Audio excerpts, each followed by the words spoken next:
This is 99X. We are the Morning X. It's Barnes and Leslie, Crash Clark on traffic, and a big fat bag of money. We've already given away the first 1,000, I should say. 4 more thousand to go. Just listen to 99X all day.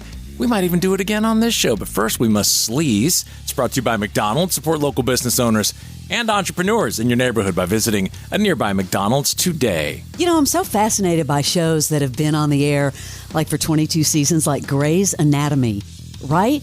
And how many people have stuck with it from day one? Because I left that show a long time ago. Shonda Rhimes, the creator, says she isn't quite sure how or when it will end. I mean, she once had a plan for the series finale around episode 150, but now she says she's uncertain.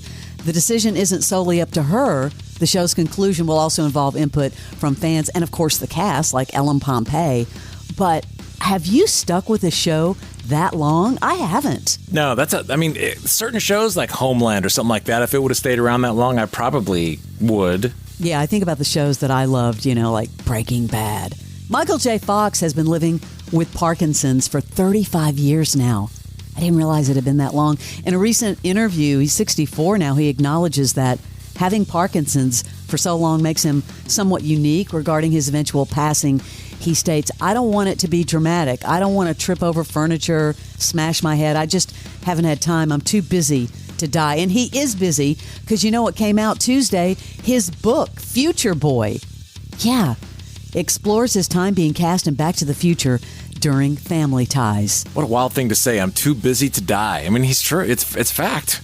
I never knew this, but do you remember the time Johnny Knoxville's eye popped out? Yeah, wasn't it some stunt gone wrong? Oh, yeah. I remember hearing the one about you coughed and your eyeball came out. Well, yeah, I had a blowout fracture of my left eye. That came from a thing when I was going down, what is those alpine sled? Yeah. And I came off about 6 feet high off the sled and went 25 feet in the air and just slammed face first into the ground. And that concussion erased my brain for about 30, 40 minutes. They ask you, what year is it? Where are you? I had no clue where I was. I know that they had the ambulance parked like 10 feet from my landing spot because they knew how this was going to end. Wow.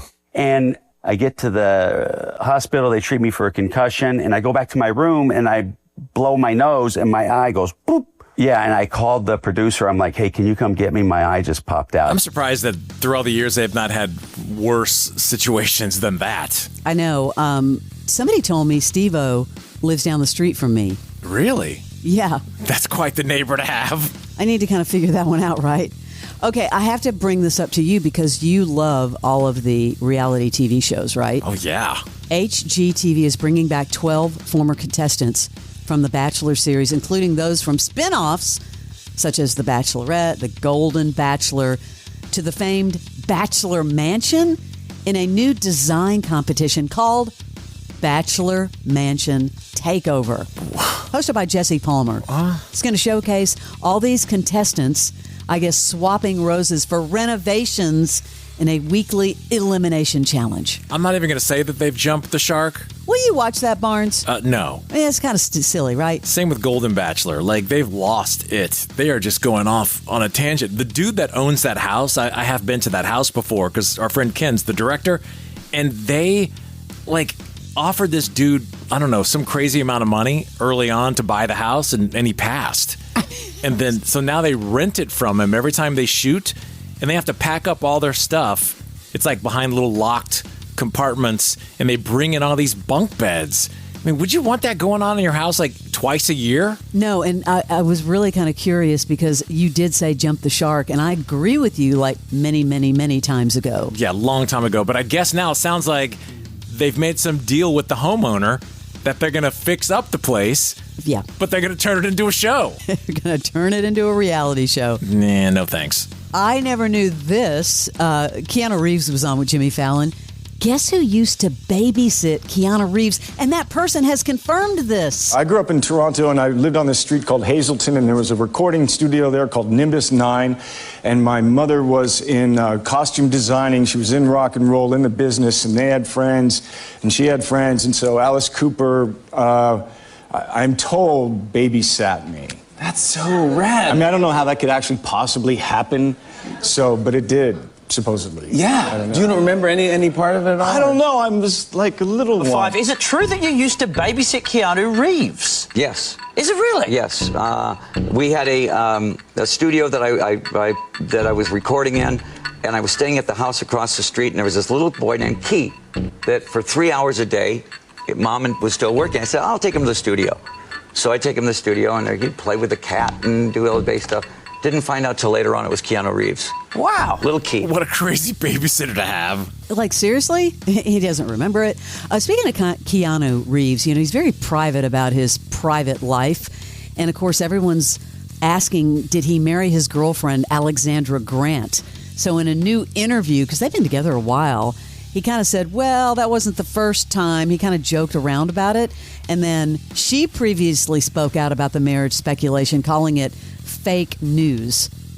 Leave the guy alone. He wants to stay private. Yeah, he seems very shy, very private. Like, yeah, get out of my business. This is crazy. Seth Rogen was on with Kimmel. He has this theory that he has been banned from ever presenting at the Emmys for something that happened during COVID. You have a theory that you are banned from presenting at the Emmys.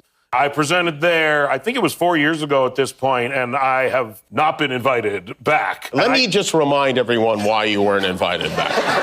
Because it was just right at the tail end of COVID? It was, yeah, I know. I would say it was in the thick of COVID. You said, and this is a quote. Let me start by saying there is way too many of us in this little room. What are we doing? They said this was outdoors.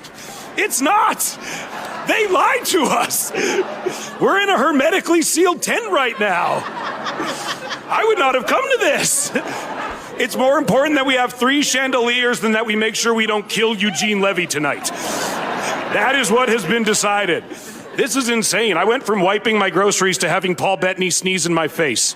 So that's a big week. Can I tell you something? Yeah. I checked today. You are indeed banned from presenting at the Emmys. I mean, it makes sense, doesn't it? I mean, that's hysterical. That's your celebrity sleaze. We are the musers on the pod so far. We've discussed people we love. I didn't tell you guys. Cuban emailed me. What are you wearing? Well, no, that's not. Things we love. Got way into typewriters. How many typewriters do you own? Let's not podcast anymore. Just guesstimate. It's time to get really down and dirty. These are great ideas. Start a podcast and then forget to promote it on social media. So, what is our podcast about? Yeah, whatever we feel like. The Musers, the podcast. Follow and listen on your favorite platform.